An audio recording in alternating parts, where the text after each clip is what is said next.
ഗതാഗത മന്ത്രിയുടെ മിന്നൽ പരിശോധനയാണല്ലോ ഇപ്പോൾ ട്രെൻഡായി നിൽക്കുന്നത്. കഴിഞ്ഞ ദിവസം KSRTC ബസ്സിൽ പ്ലാസ്റ്റിക് കുപ്പി കിടക്കുന്നത് വണ്ടി തടഞ്ഞ് കണ്ടുപിടിച്ച മന്ത്രി പരിശോധിക്കേണ്ട ഒരുപാട് സ്ഥലങ്ങൾ KSRTCക്ക് കീഴിലുണ്ട്. പരിമിതികളിൽ നട്ടം തിരിയുന്ന തമ്പാനൂർ സെൻട്രൽ ഡിപ്പോയിലെ കാഴ്ചകളിലേക്കാണെന്ന് ക്ഷണിക്കുന്നത് പ്രേക്ഷകരെ.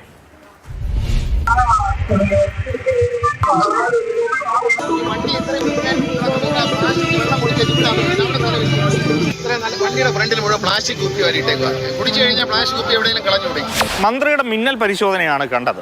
എന്നാൽ ഇനി മന്ത്രി മിന്നൽ പരിശോധന നടത്തേണ്ട KSRTCയിലെ കുറച്ച് സ്ഥലങ്ങൾ ഒന്ന് കാണിച്ചു തരാം. ആ KSRTC ബസ്സിന്റെ മുകളിൽ, ആ ഡോറിന്റെ മുകളിലായി നമുക്ക് കാണാം ഒരു പാച്ച് വർക്ക് ചെയ്തിട്ടുണ്ട്. ആ പാച്ച് വർക്ക് ചെയ്ത ഒരു തകര ഷീറ്റ് കൊണ്ടല്ല, നേരെ മറിച്ച് അതൊരു ട്യൂബിൻ്റെ ഭാഗം കൊണ്ടാണ് ആ പാച്ച് വർക്ക് നടപടി നടത്തിയിരിക്കുന്നത്. ഈ കാണുന്നത് 2018 കൊട്ടിഘോഷിച്ച് തുടങ്ങിയ ഒരു ചെറിയ സ്ത്രീകൾക്ക്, അമ്മമാർക്ക് വിശ്രമിക്കുന്നതിന് വേണ്ടിയുള്ളൊരു സ്ഥലം ഗതാഗത വകുപ്പ് മന്ത്രി എന്ന് AK ശശീന്ദ്രനാണ് അന്ന് ഉദ്ഘാടനം ചെയ്തതാണ്. ഇപ്പോൾ ഈ പൊടി പിടിച്ച് ഇങ്ങനെ കിടക്കുകയാണ്. മന്ത്രിയുടെ മിന്നൽ പരിശോധന പേടിക്കാതെ കുറേ ആളുകൾ ഏതായാലും KSRTC സെൻട്രൽ ഡിപ്പോയിലുണ്ട്. അങ്ങനെ ഒരാളെ കാണിച്ചു തരാം. ഇതാണ് ഈ ഇത്രയധികം ജനങ്ങളും കുട്ടികളുമൊക്കെ കടന്നു പോകുന്ന സ്ഥലത്താണ് ഇതുപോലെയുള്ള കാഴ്ച. ഇത് ഒരെണ്ണമാണ് എന്ന് കരുതരുത്. തൊട്ടപ്പുറത്ത് മറ്റൊരാളും കൂടി മിന്നൽ പരിശോധനയിൽ പേടിക്കാതെ കിടപ്പുണ്ട്. ആളുകൾ നടന്നു പോകുന്ന വഴിയാണ്, പ്രാഥമിക കർമ്മങ്ങൾ നിർവഹിക്കാൻ പോകുന്നത് അതുവഴിയാണ്. സെൻട്രൽ ഡിപ്പോയിൽ ഇവിടെ KSRTC ബസ്സുകൾ പണിയുന്ന ഒരു റാമ്പുണ്ട്. ഇതാണ് സെൻട്രൽ ഡിപ്പോയിലെ വണ്ടികൾ പണിയുന്ന റാമ്പ്. മഴയായാൽ ചെളിവെള്ളം നിറയുന്ന ഒരു പ്രത്യേകതരം റാമ്പ്. ഈ വൃത്തിഹീനമായ സ്ഥലത്താണ് തൊഴിലാളികൾ പണിയെടുക്കുന്നത്. മിന്നൽ പരിശോധന കൊണ്ട് മാത്രം ഇത് നന്നാക്കാനാകില്ല. തൊഴിലാളികളുടെ ദുരിതം മനസ്സിലാക്കുന്ന മനസ്സും വേണം.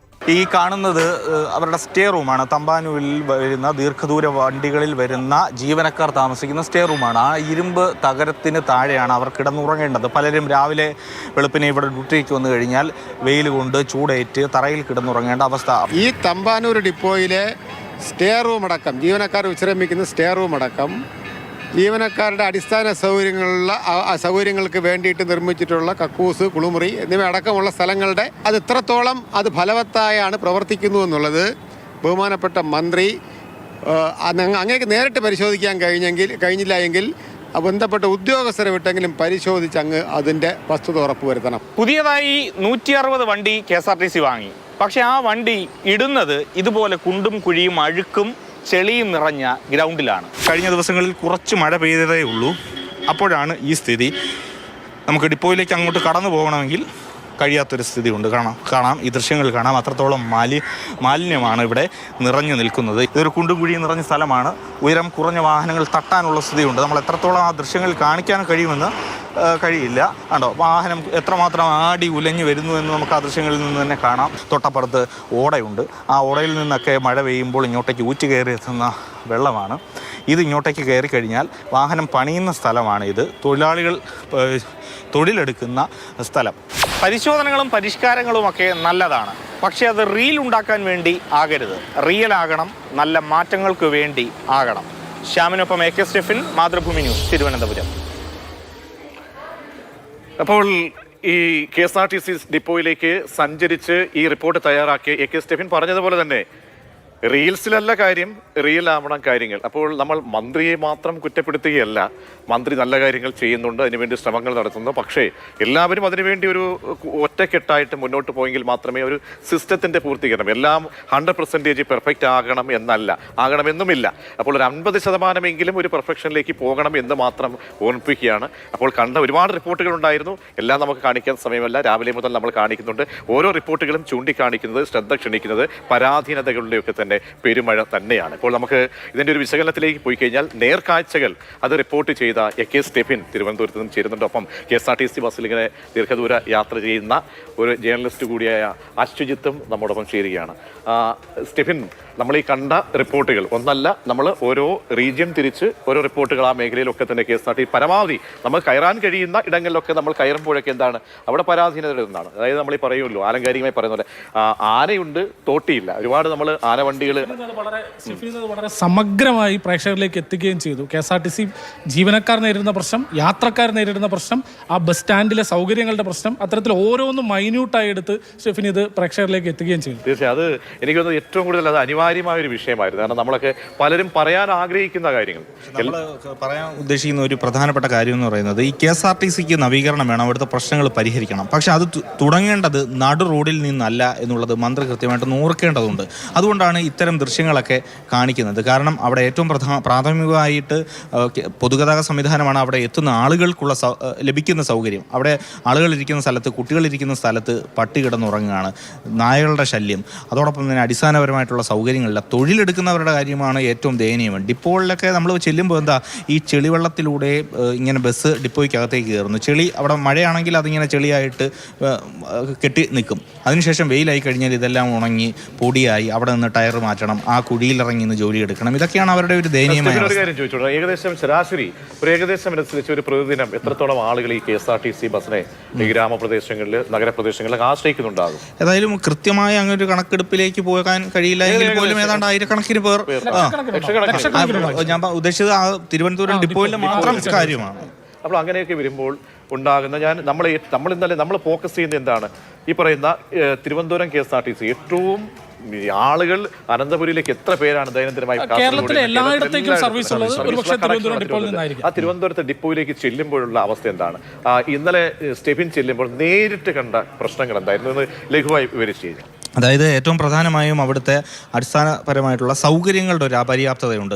അവിടെ നമുക്കെല്ലാം തുടങ്ങാൻ വേണ്ടി വലിയ കഴിവാണ്, വലിയ മിടുക്കാണ്. പക്ഷെ അത് നിലനിർത്തി കൊണ്ടുപോകുന്നതിന് വേണ്ടി കഴിയുന്നില്ല എന്നുള്ളതാണ് ഏറ്റവും ദൗർഭാഗ്യകരമായിട്ടുള്ള കാര്യം. കാരണം കുറേ വർഷങ്ങൾക്ക് മുമ്പ് നമ്മൾ തന്നെ റിപ്പോർട്ട് ചെയ്തൊരു കാര്യമുണ്ട്, ഷോപ്പ് ഓൺ വീൽസ്. അതായത് KSRTCയുടെ പഴഞ്ചൻ വാഹനങ്ങളിൽ കടകൾ അല്ലെങ്കിൽ ഹോട്ടലുകളൊക്കെ നിർമ്മിക്കുന്ന പരിപാടി. അത് ഇപ്പോൾ ഏതാണ്ട് 2 വാഹനങ്ങൾ അത്തരത്തിൽ സമ്പാനൂർ സെൻട്രൽ ഡിപ്പോയിലുണ്ട്. ആ സെൻട്രൽ ഡിപ്പോയിൽ ആ 2 വാഹനങ്ങളും ഒഴിഞ്ഞു കിടക്കുകയാണ്. അതിൻ്റെ അടിഭാഗം മുഴുവൻ മാലിന്യം കൊണ്ട് നിറഞ്ഞിരിക്കുകയാണ്. ഒരു ഭാഗത്ത് മാലിന്യം സൈഡിലുണ്ടായിരുന്ന അതെല്ലാം കുറച്ചൊക്കെ എടുത്ത് മാറ്റിയിട്ടുണ്ടെങ്കിൽ പോലും ഇങ്ങനെ മാലിന്യം തള്ളൽ കേന്ദ്രമായി, സാമൂഹ്യ വിരുദ്ധ കേന്ദ്രമായി ഇത് മാറുന്നു. വൈകിട്ട് അല്ലെങ്കിൽ രാത്രി സമയത്തൊക്കെ അവിടെ എത്തിക്കഴിഞ്ഞാൽ സാമൂഹ്യ വിരുദ്ധ പ്രവർത്തനങ്ങൾ, മദ്യപാനം, ഇതൊക്കെയാണ്, പട്ടിശല്യം, ഇതൊക്കെ ആയിട്ട് ഇങ്ങനെ നിലനിൽക്കുകയാണ്. അപ്പോൾ തുടങ്ങാൻ കാണിക്കുന്ന ആവേശം തുടർന്നില്ല. ഇന്ന് നമ്മൾ കണ്ടു തമ്മാനൂർ ഡിപ്പോയിൽ കഴിഞ്ഞ 1ാം പിണറായി സർക്കാരിൻ്റെ കാലത്ത് AK ശശീന്ദ്രൻ മന്ത്രിയായിരിക്കുന്ന സമയത്ത് അവിടെ വരുന്ന ഗർഭിണികളായ അല്ലെങ്കിൽ അവർക്ക് വിശ്രമിക്കാൻ അല്ലെങ്കിൽ മുലയൂട്ടുന്നവർക്ക്, കുഞ്ഞുങ്ങൾക്ക് മുലപ്പാൽ കൊടുക്കാൻ വേണ്ടി ഒരു പ്രത്യേക സംവിധാനം, അത് ഏതാണ്ട് കുറച്ച് മാസമേ പ്രവർത്തിച്ചിട്ടുള്ളൂ. അതിനുശേഷം ഒന്നുമില്ല. അപ്പോൾ അങ്ങനെ തുടങ്ങുന്ന കാര്യങ്ങൾ നിലനിർത്തിക്കൊണ്ടുപോകാൻ, അത് നല്ല രീതിയിൽ കൊണ്ടുപോകാൻ വേണ്ടി ഇപ്പോഴും KSRTC കഴിയും. അതാണ് പിന്നെ അശ്വത്ത്. ഇപ്പോൾ എന്നെ സംബന്ധിച്ച് പറയാൻ, നമ്മളിപ്പോൾ കൊട്ടാരക്കരയിലേക്ക് പോവാണ്. ഇവിടുന്ന് നാട്ടിലേക്ക് പോകുമ്പോൾ KSRTC ആശ്രയിച്ചാണ് പോകുന്നത്. കൊട്ടാരക്കരയാണ്, അല്ലെങ്കിൽ ആയൂർ നമ്മൾ വണ്ടി കയറുന്നു. കൊട്ടാരക്കരയിലേക്ക് അവസ്ഥ എന്ന് പറഞ്ഞാൽ ഏതോ ഒരു ശ്മശാനത്തിൽ നമ്മൾ കയറുന്ന പോലെയാണ്. ഒന്ന് യൂറിൻ്റെ സ്മെല്ല് കാരണം ഈ ചെല്ലാൻ പറ്റാത്ത അവസ്ഥ. ഒരു നിസ്സാരപ്പെട്ട ഒരു ചാറ്റൽ മഴ പെയ്തു കഴിഞ്ഞാൽ അവിടെ ആകെ കുളമാകുന്ന സ്ഥിതിയാണ്. പിന്നെ ഈ യൂറിൻ ഷെഡിൽ അല്ലെങ്കിൽ ഈ പറയുന്ന ശൗചാലയത്തിലേക്കോ കടന്നു ചെന്ന് കഴിഞ്ഞാൽ ഇതൊക്കെ കൊടുത്തേക്കാണ്, കരാറിന് കൊടുത്തേക്കാണ്. ഒരു മൂക്ക് പൊത്താതെ നമുക്കവിടെ നിൽക്കാൻ കഴിയില്ല. കാരണം അത്ര അവസ്ഥയാണ്. തിരുവനന്തപുരത്തെ അവസ്ഥ അതുപോലെയാണ്. അതുപോലെ ഈ തിരുവനന്തപുരത്ത് നിന്ന് പാലക്കാട് വരെ എന്തായാലും അശ്വത്ഥം പോകുമ്പോൾ എത്രയോ ഡിപ്പോകളിലൂടെ കടന്നു പോകുന്നു. അവിടെയൊക്കെ കണ്ടുന്ന കാഴ്ച ഞാൻ ഈ പറഞ്ഞ രീതി തന്നെയാണോ? ഞാൻ ഇത് പറഞ്ഞപ്പോൾ എൻ്റെ ഒരു വ്യക്തിപരമായ അനുഭവം പറഞ്ഞു തുടങ്ങാൻ തോന്നുന്നു. അതായത് കഴിഞ്ഞ ഒരു 2-3 മാസമായിട്ടുണ്ടാവും. ഞാൻ ട്രിവാൻഡ്രത്ത് നിന്ന് പാലക്കാട്ടേക്ക് പോകുമ്പോൾ തൃശ്ശൂരിലാണ് അന്ന് ഇറങ്ങിയത്. തൃശ്ശൂർ ഡിപ്പോയിൽ ഏതാണ്ട് എനിക്ക് തോന്നുന്നു രാത്രി ഒരു 9 മണി അടുപ്പിച്ചായി. ഏതാണ്ട് ഒരു മണിക്കൂറോളം കാത്തു നിന്നു പാലക്കാട്ടേക്ക് ബസ് വരുന്നത്. അപ്പോൾ ഞാൻ KSRTCയുടെ ഈ സെൻട്രൽ കൺട്രോൾ റൂം ഉണ്ടല്ലോ, അപ്പോൾ അങ്ങോട്ടേക്ക് വിളിച്ചു. സ്വാഭാവികമായും ഞാൻ പ്രതീക്ഷിച്ചത് എടുക്കില്ലെന്നാണ്. പക്ഷേ എടുത്തപ്പോൾ പ്രതീക്ഷിച്ചത് ബസ് വരുമ്പോൾ കയറി പൊക്കോ എന്നുള്ളൊരു മറുപടി കിട്ടുമെന്നാണ്. പക്ഷെ അങ്ങനെയല്ല. അദ്ദേഹം പറഞ്ഞു, ആ എടുത്ത ഉദ്യോഗസ്ഥൻ പറഞ്ഞു ഒന്ന് പരിശോധിക്കട്ടെ, എന്തുകൊണ്ടാണ് ഈ ഡിലേ ആവുന്നതെന്ന് ഒന്ന് പരിശോധിച്ചിട്ട് വിളിക്കാമെന്ന് പറഞ്ഞ് വെച്ചു. അപ്പോൾ ഞാൻ കരുതി ഇനിയിപ്പോൾ അതിനകത്ത് പ്രത്യേകിച്ച് ഫോളോ അപ്പ് ഒന്നും ഉണ്ടാവില്ലെന്ന്. പക്ഷേ എന്നെ അതിശയപ്പെടുത്തിക്കൊണ്ട് ഒരു 5-6 മിനിറ്റ്, പരമാവധി ഒരു 10 മിനിറ്റ് താഴെ ആകുമ്പോൾ തിരിച്ചൊരു കോൾ വരുന്നു KSRTC. ഞാൻ തിരുവനന്തപുരം സെൻട്രൽ ഡിപ്പോയിൽ നിന്നാണ് വിളിക്കുന്നത്. നിങ്ങളൊരു കോള് എൻക്വയറി ചെയ്തിരുന്നു, വേറൊരു ഉദ്യോഗസ്ഥനാണ്. ഒരുപക്ഷെ അത് കോൾ ട്രാൻസ്ഫർ ചെയ്ത് വരികയും അദ്ദേഹം പറഞ്ഞു ഇന്ന കാരണങ്ങൾ കൊണ്ടാണ് ബസ് വൈകിയത്, ഒരു പക്ഷേ ഇന്ന മിനിറ്റിനകം അദ്ദേഹം പറഞ്ഞത് 10 മിനിറ്റിനകം തന്നെ വരും, ഞാൻ പരിശോധിച്ചു. അപ്പോൾ ഞെട്ടിപ്പോയി. വളരെ സിസ്റ്റമാറ്റിക്കായി ഇത് ഫോളോ ചെയ്യുന്നുണ്ടല്ലോ. പക്ഷേ ഇതേ തൃശ്ശൂർ സ്റ്റാൻഡിൽ നമുക്കൊരു 10 മിനിറ്റിൽ കൂടുതൽ നിൽക്കാൻ പറ്റില്ല എന്നുള്ളതാണ് സത്യം. കാരണം കൈപ്പള്ളി നേരത്തെ പറഞ്ഞതുപോലെ തന്നെയാണ്, ശൗചാലയം പൊട്ടിപ്പൊളിഞ്ഞ് കിടക്കുന്ന അവസ്ഥ. ബസ്സുകൾ തലങ്ങും വിലങ്ങും അങ്ങോട്ടും ഇങ്ങോട്ടും ഒരു വ്യവസ്ഥയും ഇല്ലാതെ പായുന്നു. പ്രോപ്പറായൊരു ഇരിക്കാനുള്ള സംവിധാനമില്ല. ആ സ്റ്റാൻഡ് സത്യത്തിൽ മന്ത്രി അവിടെ ഒന്ന് പോയി കണ്ടാൽ ഇന്ന് തീർച്ചയായും അത് മന്ത്രി നമ്മുടെ ഇന്നലെ കഴിഞ്ഞ ദിവസമൊക്കെ നമ്മുടെ ഡിസ്കഷൻ കണ്ടതിന് ശേഷം വളരെ താല്പര്യത്തോടു കൂടി തന്നെ പരിഹാര മാർഗങ്ങൾ ഉണ്ടാകുമെന്ന് പറയുകയും നമ്മളെയൊക്കെ തന്നെ ബന്ധപ്പെടുകയും ചെയ്തു. അപ്പോൾ ഈ നമുക്ക് മന്ത്രിയുടെ ശ്രദ്ധയിൽപ്പെടുത്തുന്നത് നമ്മുടെ സാധാരണക്കാരുടെ പ്രശ്നമാണ്. നല്ല ഹോട്ടലിൽ ആഹാരം കൊടുത്തു കഴിഞ്ഞാൽ, നല്ല ഭക്ഷണം കൊടുത്തു കഴിഞ്ഞാൽ അവിടെ ആള് കയറും. അപ്പൊ നമുക്ക് നല്ല രീതിയിൽ ഏറ്റവും കൂടുതൽ പരമാവധി സൗകര്യങ്ങൾ കൊടുക്കുക. അതിനെന്തോ കോടിക്കണക്കിന് രൂപയൊന്നും ചെലവഴിക്കേണ്ടതില്ല. അവിടെ ഒരു കാര്യം നമ്മൾ പറയണം, നമ്മൾ ആരെയും കുറ്റപ്പെടുത്തുകയില്ല. ഇവിടെ അവിടുത്തെ ജീവനക്കാരന് ഉത്തരവാദിത്വം ഉണ്ടാകാം. A to Z. എന്തായാലും അവൻ അവിടെ ജോലി ചെയ്യുന്നവനാണ്. ഈ ബസ്സിലിരുന്ന ഡ്രൈവറിന് കണ്ടക്ടറിന് ഉത്തരവാദിത്വം, പിന്നെ കയറുന്ന നമുക്ക് ഉത്തരവാദിത്വമുണ്ട്. പലപ്പോഴും നമ്മൾ കാണുന്നത് ഈ ബസ്സിൽ ഏറ്റവും പുതിയ ബസ്സായിരിക്കും, അതിന്റെ ബാക്കിൽ എഴുതി വെക്കുകയാണ്, പോറി എഴുതി വെക്കുകയാണ് അവന്റെ പേര്, കയറുന്നവന്റെ പേര്. അപ്പോൾ എല്ലാവർക്കും കളക്റ്റീവ് സിസ്റ്റമാണ്. കുറെ മാറ്റങ്ങൾ വരുന്നുണ്ട്. പല ഡിപ്പോകളിലും ചെന്ന് കഴിഞ്ഞാൽ വേസ്റ്റ് ഇടാൻ വേണ്ടി ഉള്ള സംവിധാനം, വേസ്റ്റ് ബാസ്ക്കറ്റ് എല്ലാം ഉണ്ട്. പക്ഷെ ആളുകൾ അത് കൃത്യമായി ഉപയോഗിക്കുന്നില്ല എന്നുള്ളൊരു വേറൊരു പ്രശ്നം കൂടി ഉണ്ട്. പിന്നെ എങ്ങനെയാണ് ഇത് നോക്കുമ്പോൾ തിരുത്താൻ കഴിയുന്ന ഒരു സാഹചര്യമുണ്ടോ? നമ്മൾ ഇത്രയും റിപ്പോർട്ടുകൾ വെച്ച സ്ഥിതിക്ക് ഈ പറഞ്ഞ നമ്മൾ കോഴിക്കോടായാലും കൊച്ചി ആയാലും റീജിയൻ ആയാലും തിരുവനന്തപുരം റീജിയൻ സ്റ്റെപ്പിന് പോകുമ്പോഴും ഇതൊക്കെ കണ്ടതിന് ശേഷം KSRTC മന്ത്രി വിചാരിച്ചാൽ ഇത് പരിഹരിക്കാൻ കഴിയുന്ന പ്രശ്നമാണ്. മന്ത്രിതലത്തിൽ വിചാരിച്ചു കഴിഞ്ഞാൽ ഒട്ടേറെ പ്രശ്നങ്ങൾക്ക് പരിഹാരമാകും. അതിലൊന്ന് ഈ അടിസ്ഥാനപരമായിട്ടുള്ള സൗകര്യങ്ങളുടെ വികസനം, അത് സാധ്യമാകുന്നതേ ഉള്ളൂ. അതിനുവേണ്ടിയുള്ള ഒരുക്കങ്ങളൊക്കെ ഇപ്പോൾ സർക്കാർ നടത്തുന്നുണ്ട്. പല ബസ് സ്റ്റാൻഡുകൾ നവീകരിക്കുന്നതിന് വേണ്ടിയുള്ള പ്രവർത്തനങ്ങളൊക്കെ തുടങ്ങിയിട്ടുണ്ട്. കൊട്ടാരക്കരയും അതോടൊപ്പം കായംകുളവും ഒക്കെ കഴിഞ്ഞ ദിവസം മന്ത്രിയുടെ ഗ്രൂപ്പിൽ തന്നെ ഇത്തരത്തിലുള്ള റിലീസുകൾ വന്നിരുന്നു. അങ്ങനെ ഒരു നവീകരണത്തിന് വേണ്ടി സർക്കാർ ശ്രമിക്കുകയാണ്. അപ്പോൾ ജീവനക്കാരും അതോടൊപ്പം തന്നെ നമ്മൾ ഓരോരുത്തർ യാത്ര ചെയ്യുന്നവരും അതിനുവേണ്ടിയുള്ള ശ്രമങ്ങൾ തുടങ്ങണം. തീർച്ചയായും അതാണ് ഇപ്പോൾ നമ്മൾ പറഞ്ഞുകൊണ്ടിരിക്കുന്നത്. ഒരു കാര്യം കൂടെ കൂടിച്ചേർക്കട്ടെ. ഞാൻ ഈ പാലക്കാടിന്റെ കാര്യം പറഞ്ഞതുകൊണ്ടാണ്. പാലക്കാട് സ്റ്റാൻഡ് എനിക്ക് താരതമ്യേന മെച്ചപ്പെട്ടതായിട്ടാണ് ഫീൽ ചെയ്തത്. അവിടെ പുതിയതാണ് എങ്കിൽ പോലും ഒരു കാര്യം കൂടി പ്രേക്ഷകരെ കാണിക്കുകയാണ്. അതായത് കഴിഞ്ഞ ദിവസം മന്ത്രി കയറിയ ആയൂരിൽ വെച്ച് മിന്നൽ പാച്ചിൽ നടത്തി കയറിയ ബസ്സിൽ പൊല്യൂഷൻ ഇല്ലായിരുന്നു, പുകയുടെ സർട്ടിഫിക്കറ്റ് തീർന്നു കിടക്കുന്നു എന്നൊരു സംഭവം കൂടി നമ്മൾ ഈ ദിവസം ചർച്ച ചെയ്യുകയാണ്. ആ റിപ്പോർട്ട് കൂടി കണ്ട ശേഷം നമുക്ക് അതിവേഗം തിരികെ എത്താം.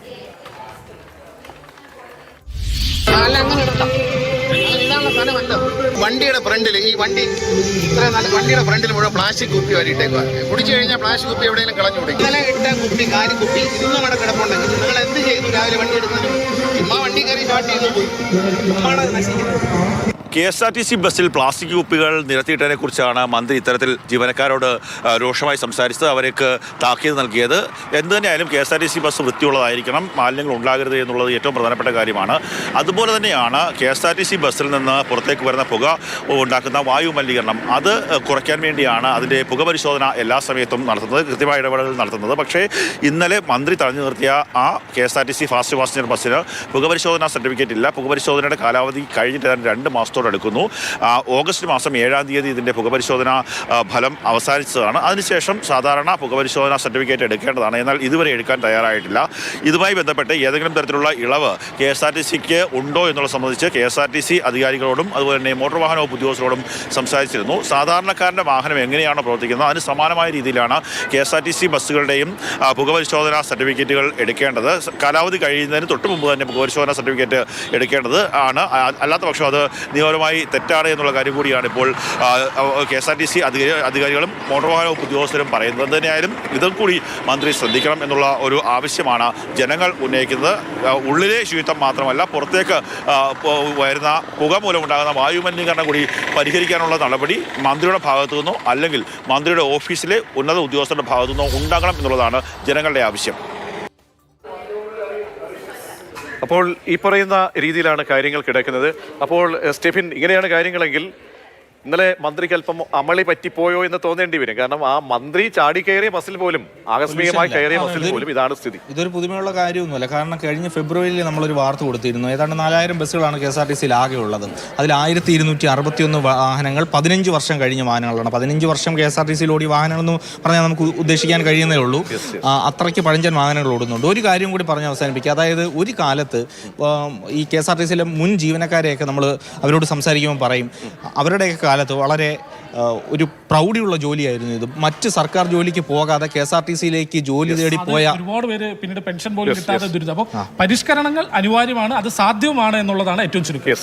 തീർച്ചയായും. എന്തായാലും നമ്മൾ പൊതുജന സമക്ഷം വെച്ച റിപ്പോർട്ടുകളിന്മേലുള്ള ഒരു പരിശോധനയായിരുന്നു. അതിൻ്റെ ആകത്തുകയായി ലഭ്യമാകുന്നത്. നമുക്ക് പറയാനുള്ളത് മറ്റു ഉപദേശമൊന്നുമല്ല, നേരിട്ട് കണ്ട് മന്ത്രിക്ക് ബോധ്യപ്പെടും. ഈ ഡിപ്പോകളിലെ ബാക്ക് വശത്തേക്ക്, അതിൻ്റെ ഫ്രണ്ടിലല്ല, കുറച്ചുകൂടി കയറി അതിൻ്റെ ഉള്ളിലേക്ക് പോയി കഴിഞ്ഞാൽ ബഹുമാനപ്പെട്ട ഗതാഗത മന്ത്രിക്ക് എന്താണ് യാഥാർത്ഥ്യമെന്ന് തിരിച്ചറിയാൻ കഴിയും.